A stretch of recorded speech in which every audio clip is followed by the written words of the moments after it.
Hello and welcome on the Barricades. This is a podcast produced by Eastern European journalists and academics, and I am Maria Cernat, your host. With me, as usual, is the co-host of the show, the Bulgarian-born Polish journalist Boyan Stanislavski. Thank you for being here with us, and we have a special guest. He is Gabriel Rockhill, returning to our program, a French-American philosopher, cultural critic, and activist. He is professor of philosophy at Villanova University, director of critical theory workshop, and a regular contributor to the public debate. He publishes articles in the Counterpunch, the Black Agenda Report, Los Angeles Review of Books, and probably many others. These are just the ones that were listed out in his Wikipedia page. And we recently translated one of his articles regarding Slavoj Žižek because I find this to be very, very interesting, and the whole ideas he presents there are interesting for us, also for Eastern Europe, but for leftists in general. Now, um, first of all, I want to ask, why did you think that Zizek is important, and weren't you afraid that you were going to be smeared as somebody that wants to destroy his reputation and wants to encourage others to cancel him? Well, I originally was not going to focus on Zizek because I have a book project, that some of which we'll probably get into, entitled The Intellectual World War, Marxism versus the Global Theory Industry, that focuses on a lot of the theoretical superstars of the capitalist world, people like Badiou and Rancière and Derrida and Deleuze and other such figures who, at least within an intellectual thing, are kind of widely known. But number of friends and fellow activists encouraged me to focus on Zizek precisely because of the enormous platform that he has, because he's known outside of the academy. There's films made about him. He's a kind of cultural icon of sorts. And so someone at your local bar who hasn't done, studies at the kind of advanced level is more likely to know someone like Zizek than someone like, Badiou or Deleuze or something like that. And I also think that the Zizek phenomenon is really indicative and symptomatic of larger elements within the kind of neoliberal cultural apparatus. And so I understand him as a product of a system. And given the prominence of that product, I thought it was really important to focus on it in order to unearth the system, meaning I'm actually less interested in Zizek qua Zizek than Zizek as the product of the capitalist cultural apparatus that is promoting a very specific form of quote unquote Marxism, which is of course not Marxism at all. It's a kind of pomo cultural mashup that is trendy and cheeky and quirky and weird, but not really helpful for understanding the world, or for that matter, building collective power. Was I fearful that I might be tarred and feathered by certain segments of the at least intellectual population? Yes and no. I was actually mainly fearful, given the financial resources that Zizek himself has at his disposal, that he might go after me legally or do other such things. But I don't think that was really in the cards, because he has such an enormous platform that I think, and he has done this thus far, can just basically ignore me and ignore the criticism, because I don't think he'd have anything substantive to respond to it, because the criticism is based on his practical record over decades and is quite damning. Zizek also has a mixed reputation within the academy, given that he said extremely outlandish and outrageous things in order to provoke people. There are many people in the academy who are just as happy to see him go by the wayside. And a lot of the Zizek clique, at least in the world that I'm in, if it be in the Francophone or in the Anglophone world, tends to actually be kind of alienated young people, a lot of them who actually also traffic in kind of right-wing discourses of various sorts. And so that the fact that Zizek's audience is kind of split in this way meant that I wasn't particularly concerned about people who would have solid academic or scholarly reputations going after me. No. Before turning to Boyana, I can't help but ask this question because I think there is a danger in the kind of analysis that you put forward, because also, not a danger, but maybe some sort of a risk in a sense that the right wingers, and probably they are right, might say that figures like Jordan Peterson, for instance, are the equivalent of this type of intellectual star that is produced by the same system in order for somebody like Žižek to have an opponent. Yeah, it's a good point. The focal point for the book that I'm currently doing research for is on the global theory industry more broadly, meaning that theory industry has produced the likes of figures like the one that you just mentioned, but also figures like Hannah Arendt and Francis Fukuyama and Samuel Huntington and plenty of right-wing ideologues. And that is certainly the case, and I do frame the book in that regard, but my more specific focal point in my research is on a niche element within the global theory industry that I refer to as the group of radical recuperators. These are the people who have been promoted by the capitalist cultural apparatus, meaning this entire system of cultural production, distribution, and consumption, as being radicals, right? They often have flames on their book covers, and they're seen doing power salutes and with megaphones in their hands, and they're presented as real radicals who are pushing the envelope, maybe calling into question the most fundamental things about human society or the history of the West or other such things. But if you look at the work that they've done practically and their intellectual work, it becomes increasingly clear, as my own research I think has demonstrated, that they toe the most important line, which is they're anti-communist pro-imperialists, with some exceptions that I'd be happy to talk about. Badiou, for instance, does take more resolutely anti-imperialist positions than someone like Žižek. Žižek has been an anti-imperialist in certain settings, so right, we could get into the nuances of it.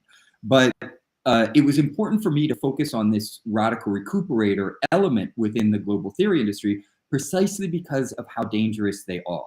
And they're dangerous because what they do, and that's one of their social functions, is that they take an intellectual tradition, Marxism, which is a tradition of thought that has arguably had one of the single most important and significant practical consequences in world history, and transformed it into a kind of postmodern cultural product by diluting it with supposed insights from bourgeois theory that make Marxism into a kind of palatable cultural product for the global theory industry.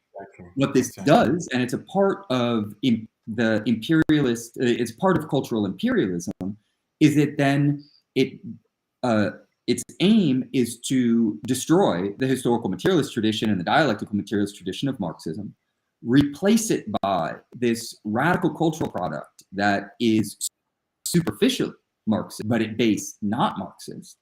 And it has an enormous impact on, obviously, the intelligentsia, but also young people and students across the board. This stuff trickles into very powerful organizing communities, political parties, political organizations, and things like this. And so in that regard, I think that just as, and I could point to a number of other examples, Domenico Losordo has an excellent book called Western Marxism that's finally being translated and coming out soon in English with 1804 books. Going back to Lenin's critique of Kautsky in the almost immediate wake of the Russian Revolution, took a very similar position. It was class struggle in theory in order to demonstrate that the Western Marxists, or Kautsky in Lenin's case, are not actual Marxists, meaning that they are not dedicated to harnessing the full power of human intelligence in order to bring it to bear on practical struggles so that we can understand the world that we're in and be given tools for transforming that world.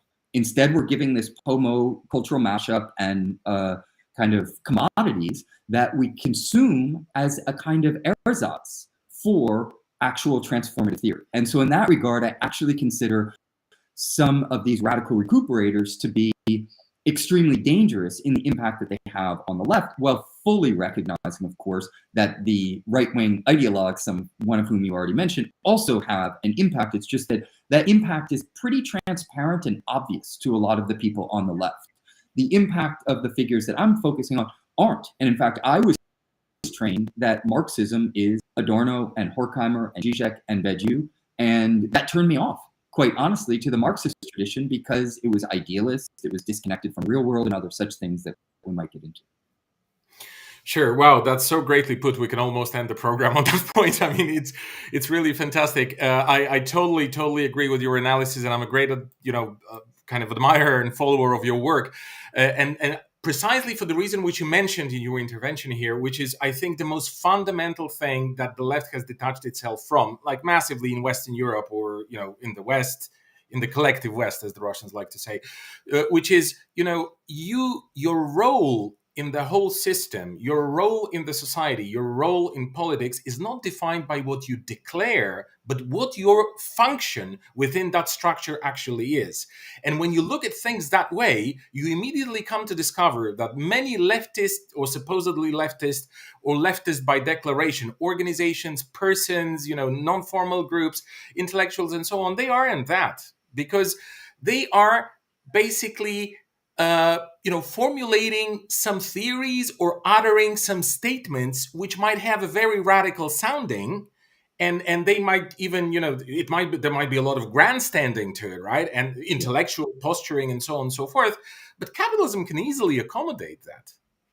And when you look at it, this is precisely when you come to understand how primitive the ideology or pseudo ideology of the synthetic left is, which is a lot of words. And take Žižek, for example. Žižek is a person which the Eastern European left, okay, which we are part of, myself, Maria, and many of our friends and comrades, we are part of.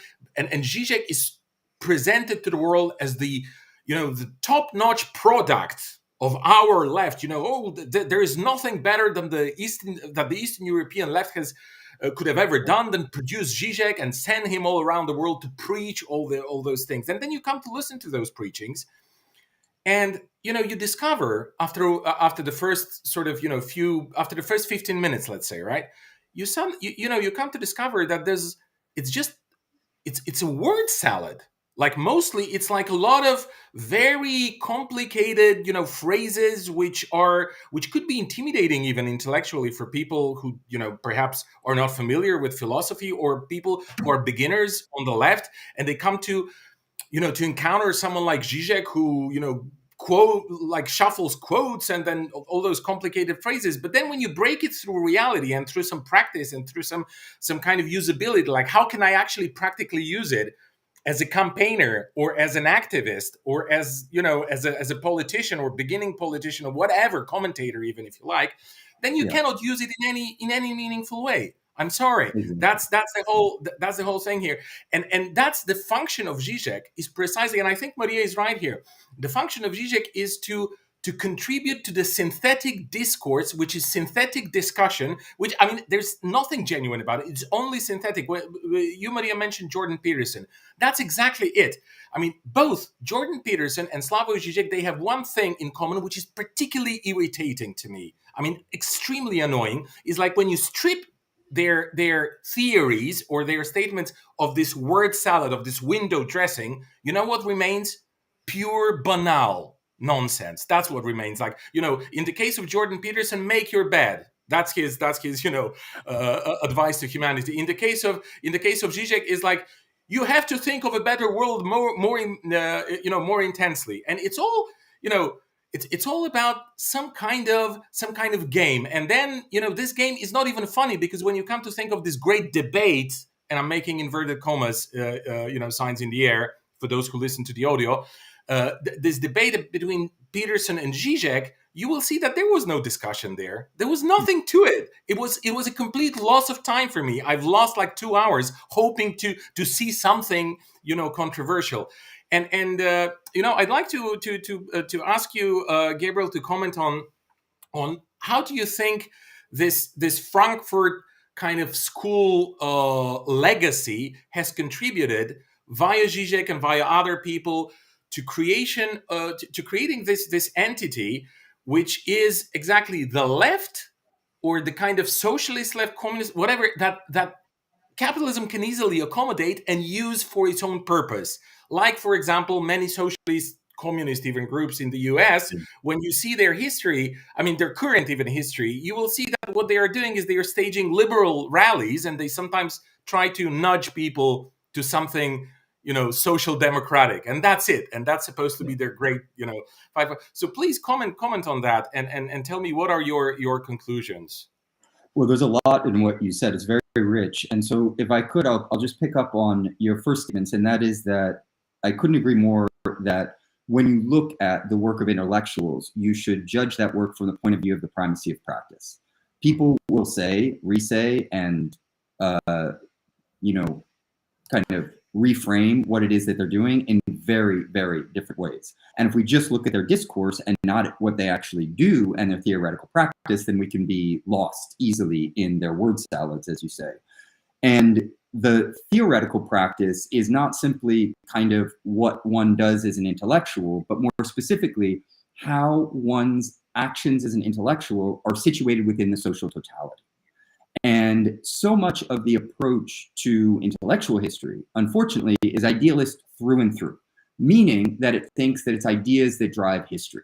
And that the reason that you have someone like Žižek is because he's responding to Althusser and Lacan, who were responding to Marx and to Freud. And you tell these idealist histories in which there are ideas in the abstract and intellectuals responding to intellectuals. The problem with that is that that's not actually how intellectual history functions, because intellectual history is part of a larger social totality that is driving the production of certain types of ideas and trying to destroy or eliminate the production and circulation of other types of ideas.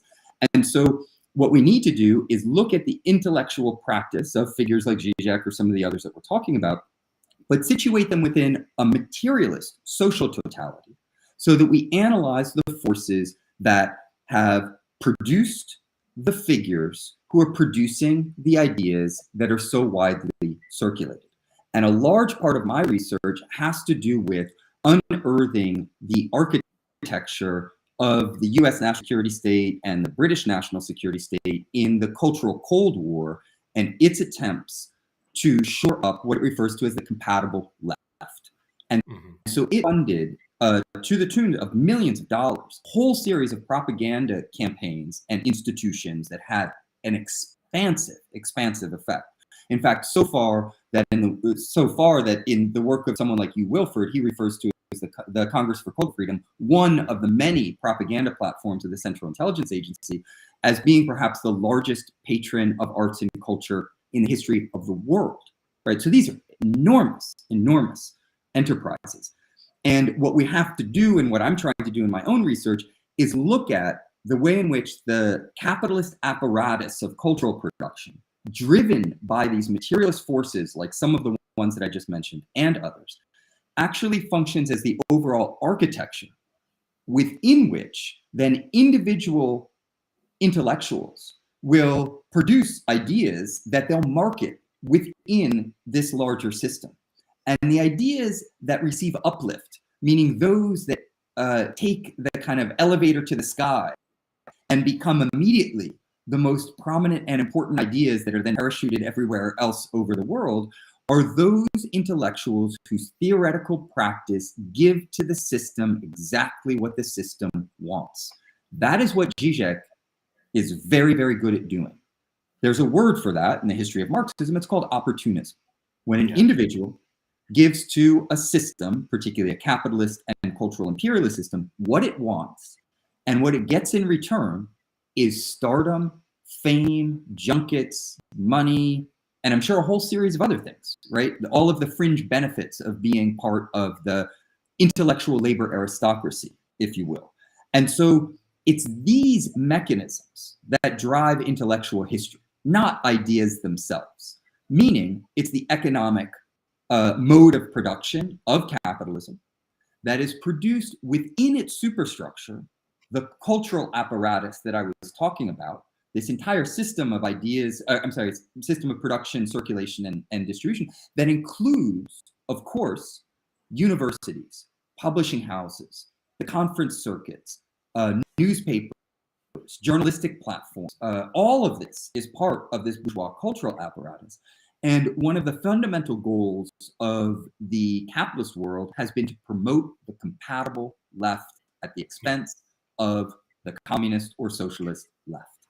The compatible left is a left that could take very different forms. It could be anarchist, it could be liberal, it could be Maoist, it could be a lot of different things. Trotskyist for sure. Absolutely. It cannot be Leninist. We should be clear about Leninist, not as Žižek understands what Leninism is, but Leninism as Leninists have historically understood. So people like Ho Chi Minh or Mao or other people like that. And the compatible left does allow for a certain margin of maneuver, if you will. And you can have internal debates within that compatible left. But the most important thing is that the compatible left is lined up ideologically on what the capitalist ruling class wants.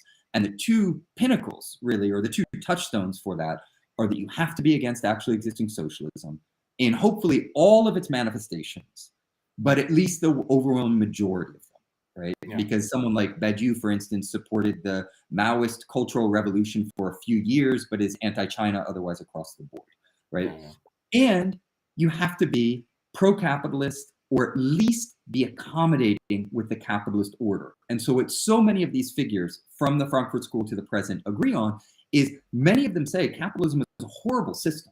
And they'll describe in minute detail and kind of phenomenologically how horrific capitalism is. It hijacks our desires. It hijacks the way we think about the world. It penetrates into the deep inner sanctum of our libido and all of these things, some of which are absolutely 100% true. And there are also insights that are taken from the Marxist tradition. But they, at the end of the day, line up on the position expressed by Winston Churchill, of course, who has a well-known record as being a barbarian in the colonial enterprises of the British Empire. And that is that capitalism is the worst possible system, but there isn't another one. And there's no alternative, right? Yeah, and so what these thinkers do, and that's their social function that Boyan, you pointed out as well, is that they are tasked with corralling potentially insurgent elements within the population into potential intellectual and discursive critiques of capitalism, but ultimately a rejection of any alternative to capitalism. That's why they've been promoted. That's why they're the superstars. They're the superstars not because they're the smartest people on earth or they've introduced the most interesting philosophic system. It's because they have a very good nose. And they've had that nose to the winds of the capitalist cultural apparatus. And they smell exactly what it is that the system wants. Radicality divorced from a real alternative to the capitalist world. And that's why they're promoted so widely. I'll go back a little bit to your article and this very interesting period that you're analyzing when Žižek is actually running and he wants to become the president of the country, but he's running with the Liberal Party, which is not a Marxist party, not a socialist party. But that aside, he even states at some point in an interview that in terms of privatizations, he's a pragmatist. If it works, why not? Well, for a person that lived in Romania, the question, for whom it works, for whom? That's the kind of because we lived in Bulgaria, in Romania, and let me tell you, Gabriel, I'm now conducting a research on what happened in a mono-industrial city after the steel factory closed down, and it's incredible what happened to us due to these privatizations. And there are people who say, okay, but he said it in a context.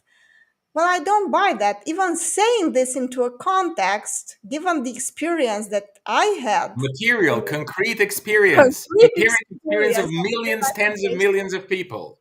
Exactly. Well, even saying it into a context is like saying, well, rape is good, why not? I mean, if it works, you can't say something like this, especially now that we experience, the effects that the privatizations had on our countries, Romania, Bulgaria, Poland. Yeah, and he hasn't gone back on these statements, right? As far as I know, I mean, the guy says everything and it's opposite all of the time because that's what opportunists do, right? They take up space by saying everything and it's opposite ad nauseum. But as far as I know, he's not an outspoken critic of the dismantling of the Soviet sphere of influence, and has not taken a very clear position regarding the absolutely abysmal and horrific consequences on human life, human health, education, life expectancy, mental health, go on down the list, for millions of people across the Soviet Union and the entire Soviet sphere of influence. And of course, he was a supporter of this liberal party that he helped co-found. He ran as for president of the country on their ticket. And he is on record saying that he supported them during the first 10 years of them being in power. And so they oversaw these very brutal privatization schemes that led to economic counter reforms, the complete dismantling of the kind of social welfare state, destroying the industrial sector, fostering basically a collapse in real wages. Yeah, civilizational downgrade. Let's be honest. That's what we experience here in Eastern Europe. Yeah, across the board, the destruction of the lives of the masses. But Boyan, I think you're right. It did work for a very small sector of the population, including Žižek. Exactly. And that's what I wanted to get to, is that, so Žižek cut his teeth as an anti-communist dissident who wrote his first book on Heidegger, right?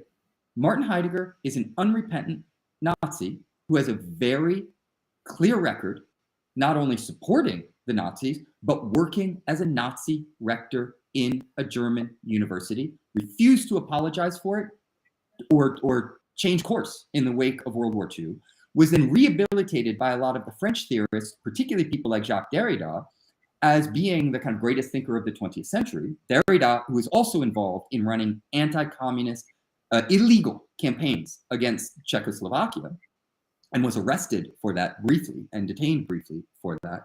These are the people who Žižek was originally attracted to. So he is on record as being part of this anti-communist, Heidegger-inspired dissident movement, wrote as a political columnist for Mladina magazine, which was accused of being CIA by the Yugoslav Communist Party, and then proceeded to support this party that for years was dismantling and doing all the things that we were just talking about.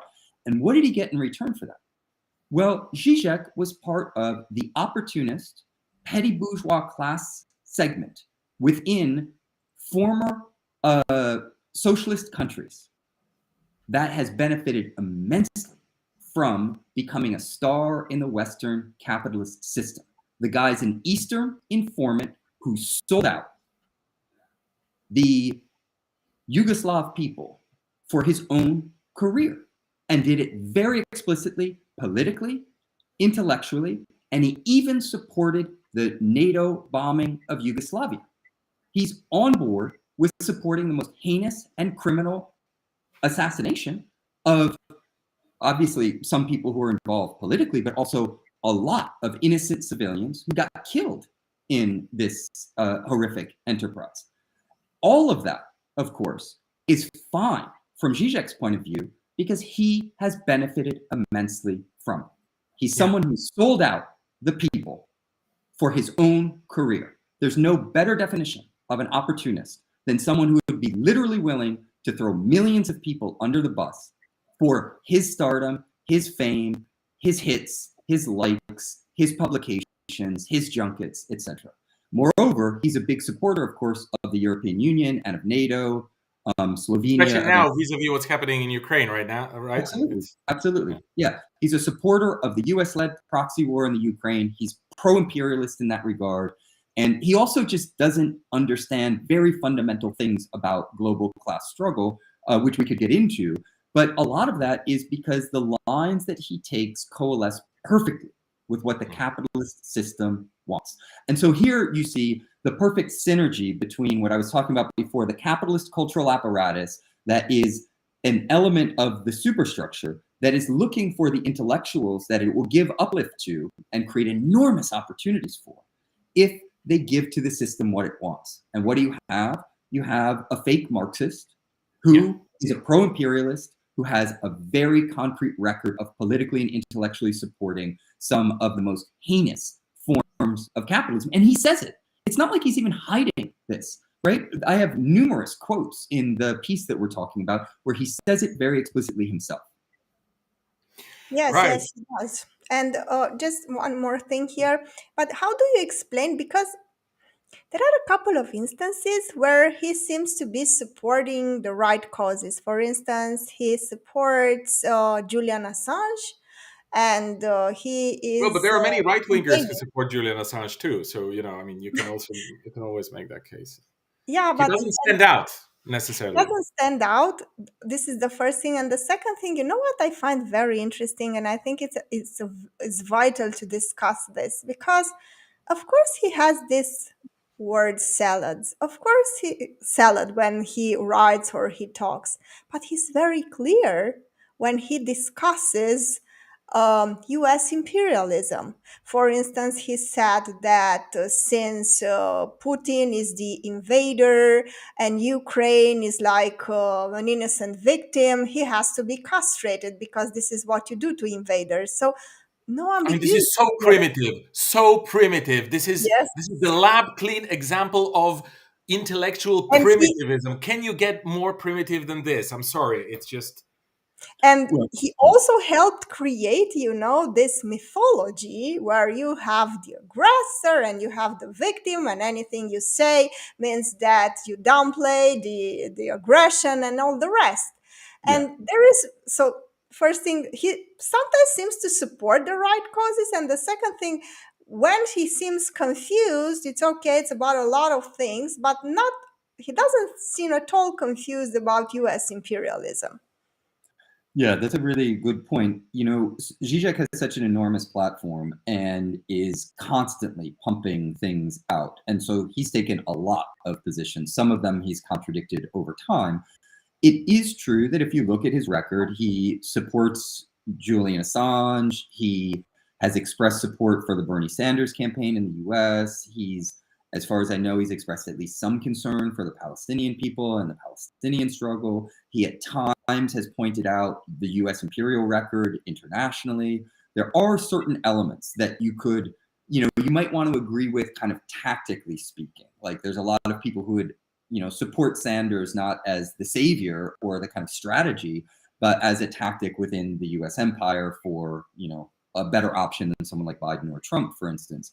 And so I think it is important to point out that, yeah, Zizek has taken some of those types of positions, but it's also important to highlight how those positions are situated within a larger political spectrum. And it is true that the lines that Zizek has taken are generally close to a kind of Yankee social democratic orientation, meaning that it's a form of kind of reformist Marxism that's very widespread within the imperial core that also has a deep and long history of supporting imperialism, right? And it's also, he tends like to take Bernie positions. Sanders. Exactly, like Sanders, like the Second International. These histories are long and deep, and hopefully your viewers and listeners know them and know the important Marxist critiques of them. And it's not by chance that publication platforms like the Jacobin would take Zizek's back, and because they're also in the exact same kind of complex of the capitalist and pro-imperialist, at least usually on the most important issues, lines, and that's one of the reasons that they're also supported and so highly visible. But the other thing that's important about a lot of the positions that Zizek takes is that he, like many of the other radical recuperators, of which he's one of the important figures in this camp, they take positions where they support causes as long as they're struggling and losing. But Yes. anytime there's a real struggle for people's power, and it can seize something like state power and actually use the full power of the state apparatus in order to improve the lives of the working and oppressed masses of the world, that is verboten. That is beyond the pale. It is bureaucratic, authoritarian, horrific, worse than capitalism. He says, Zizek, of course, that communism is perhaps the most horrendous occurrence politically, economically, socially in the entire history of the 20th century, right? Not I don't know Nazism, that not phrase. fascism, not imperialism, right? But the fight against Nazism and imperialism. That is the worst horror of the 20th century. So we have to be careful on like what Žižek exactly is doing. He, like many other members of the Western left, he loves to support causes when they don't win. The other thing I think that's important, and this segues with some of the things that Boyan chimed in about, is that so Žižek in many ways is an Althusserian Lacanian. He's drawing on Althusserian forms of Marxism and Lacanian forms of psychoanalysis. And this is situated in a deeper history of Freudo-Marxism, which you get in the early Frankfurt School. This tendency on the part of a certain segment of the Western left to take Marxism and try to mash it up with psychoanalysis, which in the case of Freud was he was a liberal. He wasn't a Marxist or a historical materialist. Lacan, calling him a liberal would be nice. He was a conservative, and quite clear in some of his conservatism. And so when you mash together a historical materialist science for human liberation with liberal or conservative ideology, the consequences for that are often very horrific. And you see it in the case of his pathetically infantile account of what's going on in the Ukraine, because he makes it very much like the propaganda apparatus for whom he works into a psychodrama. It's all about Putin and his own individual psychodrama. Putin is not on the couch. Žižek does not have access to the inner psyche of Putin, nor do any of the kind of journalists who are the stenographers of power within the Western press. And what a psychodrama does is it completely erases the social totality and reduces it to an individual who's purportedly responsible for an entire social phenomenon.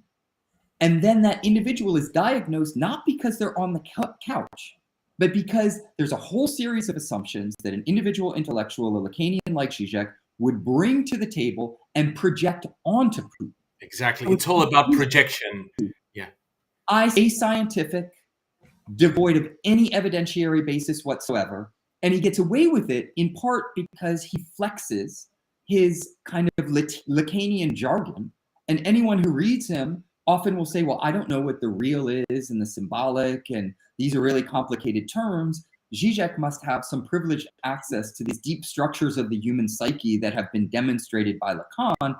Therefore, I just have to kind of follow along. But that's not the case at all. These are just made up idealist terms that Žižek mobilizes for a psychodrama that is pseudo-intellectualized via Lacan that basically amounts to the exact same position that the Western propaganda machine takes. And he did the exact same thing in the NATO intervention in Yugoslavia. His account of the NATO intervention in Yugoslavia is stupid psycho-babble that is covered over with a pseudo-intellectual set of jargon in order to make it appear sophisticated. He doesn't do fact-driven analysis. He doesn't actually engage in a historical materialist account of the history of Yugoslavia, the history of the Ukraine, the history of Russia. He just gives us the standard Western propaganda line dressed up with some trendy references to Lacan or to Althusser or to the Matrix or to Black Mirror or to other cultural products of the capitalist core. Right, and he doesn't even engage in discussions, in any substantial discussions where, anything that he says could be challenged like on a materialist and sensible basis, right? So he just goes out and gives those speeches or organizes performances with people like Jordan Peterson or something like that. And there's a lot of bombastic nonsense around it, a lot of hot air, but that's basically it. Okay, let's speak briefly for the end of the program about, you referred to this a couple of times, and I think it's a very important point to make here, about the cultural apparatus of the capitalist system that creates all those semi-radical, pseudo-radical, concepts, which are for some, I don't know how to put it, less intellectually flexible activists to entertain. So I think that it's important to say that this apparatus is working very efficiently, because it had actually allowed full colonization, full spectrum colonization of the left in the West to the extent I'm talking about, like global north, like, okay, European Union, Canada, the United States, I don't know, Australia, probably New Zealand and stuff like that. It's like the left today has, unfortunately, and you know, I speak from bitter experience because I am, you know, part of this great conglomeration called the left, has become reactionary and has become the status quo, you know, which people, when they want to go against the status quo, they cannot even relate to the left. And I think this is something very, very dangerous and is a profound success of this cultural apparatus. And you know, also a demonstration of its efficiency. And I think that one of the elements, I mean, there are many, but one of the fundamental elements of this efficiency, and please comment on that, because you, Gabriel, you're, you know, a trained philosopher, and I want to get your philosophical and political analytical perspective on it, is that we've completely lost the most basic, the kind of the ultimate division between what is the right wing politically and between right wing and left wing politically, what it is. And there's one fundamental thing. There are many, but one: progress, right? And the left has always stood, since its emergence, since the revolution, the French Revolution, I mean, since we had the gauche, right, and you know, the political representatives that stood for the new system, for the change of ancien regime, right? They were sitting on the left side of the parliament, and that has always been about progress. That the kind of the conviction of the need of progress, and the basis for any kind of intellectual or political ideologies and concepts has always been progress, that we strive for a better society, better organization of society, more equal, you know, and there are many elements to that, right? Whereas those people like Žižek and the synthetic left, I'm sorry, but they are demonstrating that they are increasingly against any progress. On the contrary, they embrace, you know, all kinds of regressive notions, some of them really dark, like, you know, death, destruction, you know, suicide, let's destroy all industry, you know, let's like, especially when you come to think about certain elements of the political programs, like degrowth. You know, that's such a ridiculous concept. Like, socialism and the left has always been about growth, not necessarily growth which eats up the entire planet, but growth as progress, as perspective for things to get better, right? And now we hear about overpopulation. Like, what? Like, the left is even taking part in some places in Eastern Europe, like in Poland, trying to shame people into not having kids because there's too many people on planet Earth. And all those things, I feel that they are genuinely against the concept of progress itself, you know, which is the most fundamental thing for the left. And also, it's very Stalinist in certain aspects. There's a Stalinist manner somehow added to it, very dictatorial, very totalitarian. And when you link it with the kind of, you know, the concepts that are described as the cancel culture, or, you know, organizing witch hunts, you know, not only in the internet, but also, you know, people being fired from academia positions and stuff like that, then you see that they are actually violating their own provisions, intellectual and philosophical, because some of those people that formed the core of the Frankfurt School, like Marcuse, he wrote something. I remember this pamphlet from like 20 years ago when I read it when I used to still be a student. Like, it was authoritarian mentality or authoritarian personality, something like that, right? Mm-hmm. And it's actually, you know, if you read it again today, I can bet that it's like a manual textbook for all those people who are organizing those spectacular witch hunts or cancellations in the internet on the Western left.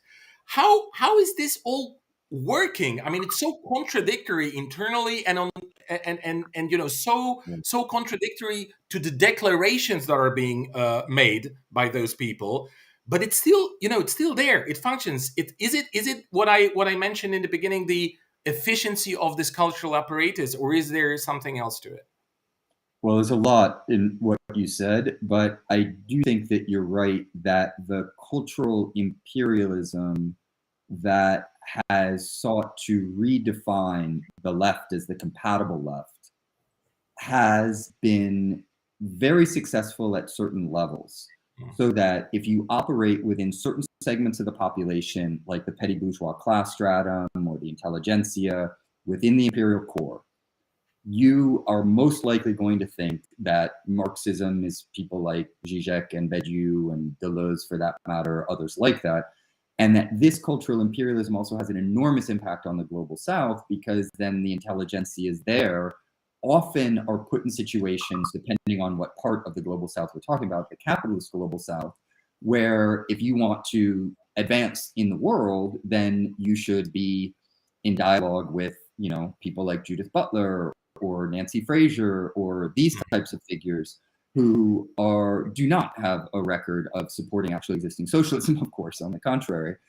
And therefore, there's the larger kind of global impact that that has.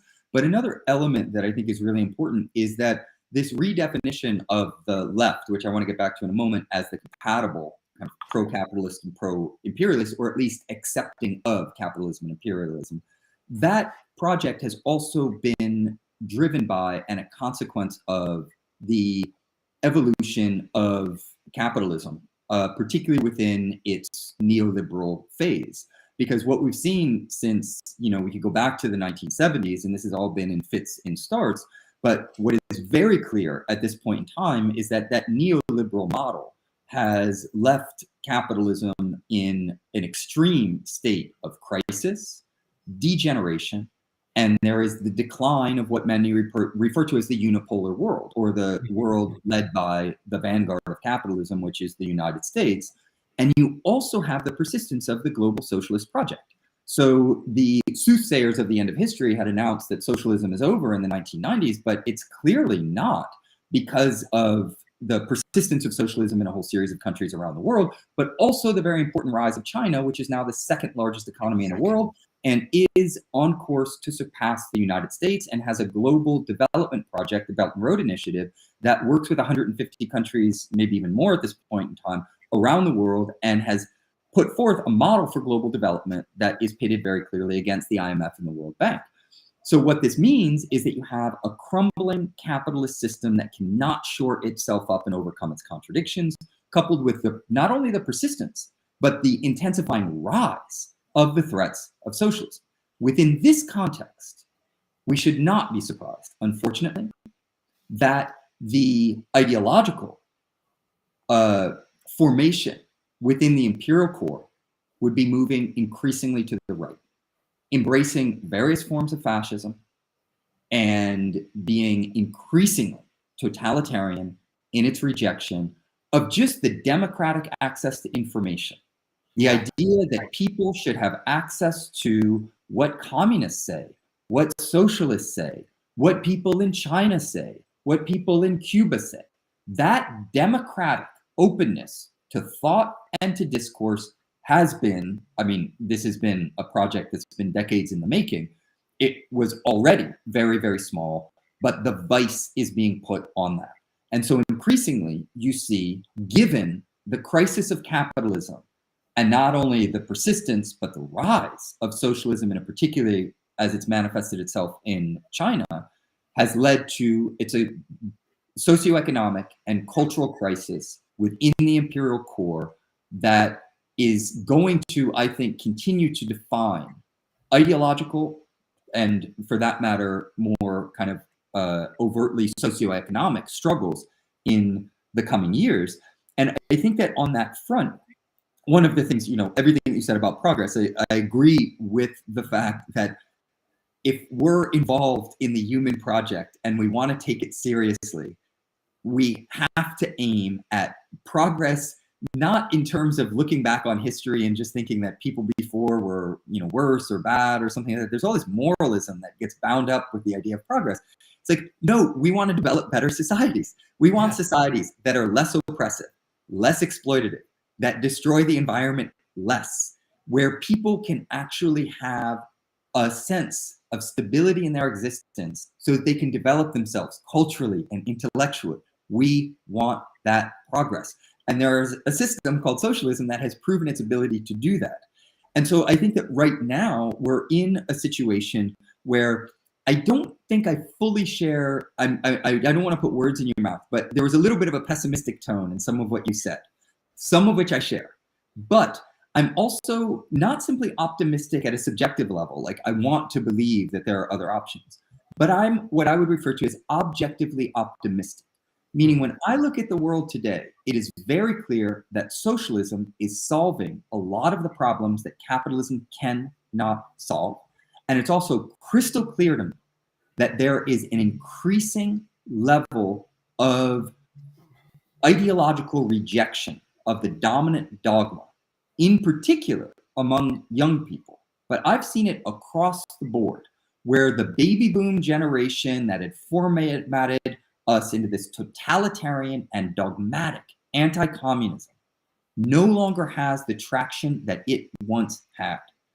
And this is due to a large series of factors, some of which are I already mentioned. The rise of fascism in the imperial core and globally in certain capitalist countries is terrifying to a lot of the population.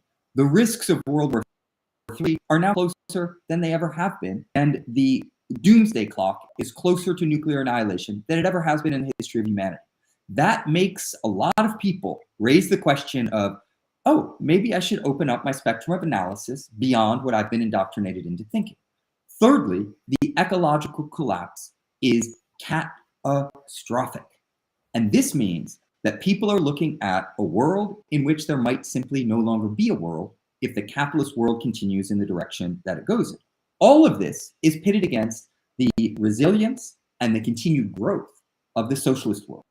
And so I actually have a lot of both objective, optimism about the possibility for human beings to recognize what's going on and also put themselves in a position where they open up the spectrum of analysis, open themselves to sets of ideas that have been excluded from the dominant discourse. Because in radical times, like the times we're living in, we're going to need some radical solutions.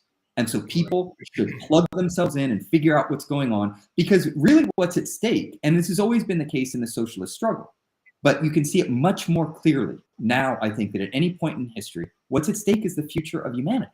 Yes. And nuclear annihilation and ecological degradation put that at a level and put the stakes of class struggle arguably higher than they ever have been in the history of humanity. And so that objectively situates, I think, planet Earth in a position where there are pressures being put on political organizing and the ideological work that people are doing that are quite different than during the baby boom generation or earlier moments in global class struggle. Mm-hmm. Yeah, thank you. Thank you very much for it. Like you guessed it right. I am pretty pessimistic at some moments. And well, I want to apologize to our audience here for raising my voice a few times and for interrupting. But I'm really getting so annoyed sometimes, by all those things that we're discussing here, that it's just sometimes difficult for me to restrain those emotional kind of outbursts. I understand that fully. Can I just say one thing on that front? Is that I think it's also really important to build collective power. And that one of the things that I take it that you're doing with your platform is you're bringing people together and engaging in political education and hopefully also bringing people into a larger collective struggle. And pessimism is one of the things that the capitalist apparatus wants to promote. Exactly. So that's that what the government's all isolated in our own individual struggles. We know all the problems. We think it's horrific, but then we ride terrified into the apocalypse all alone. Let's not let that happen. And a big part of my objective optimism is the fact that I'm plugged into organizing communities internationally in which I know full well that there are people who are profoundly dedicated to improving this world and are on the daily, on the hourly, doing the labor necessary to do that. That gives me not only hope, but that gives me realistic optimism. And so I would encourage anyone who's feeling isolated and pessimistic, get connected and get empowered, because it'll give us the traction that we need in order to move things in the right direction. So sorry to jump in with that, but I think But thank you. This is a perfect closing remark for this program, and also I think it can have a very therapeutic effect on many people. I mean, trust me, I bet it will. we're having back and forth with our audience like all the time, and people are really getting stuck in all kinds of dark moments because the situation, objectively speaking, is difficult. So once again, thank you, Gabriel, for all the insightful comments, for all those analytical points that you made here. And I really hope to see you soon back on our show because there's still so much to discuss. And just for our audience, please you visit our website, visit our platforms in Bulgarian, in Romanian, in Polish, and in English too. You will find the translation of the most recent article that we've begun our program with. Maria brought it up, the one about Žižek, and also other articles authored by Gabriel. And we'll be working to intensify our work on that front, like translating more valuable work from different interesting authors. Thank you once again, Gabriel. And Thank you both for having me on. Thank you for the work that you're doing. Thank you as well for the translations and all of the important work that you're doing across the board. Keep it up, and by all means, let's find other opportunities to collaborate and keep pushing things in the right direction, because if we don't do it, nobody else is going to do it. So we've got to work together and find ways to progress. So true. Definitely. Thank you. Thank you. Thanks so much.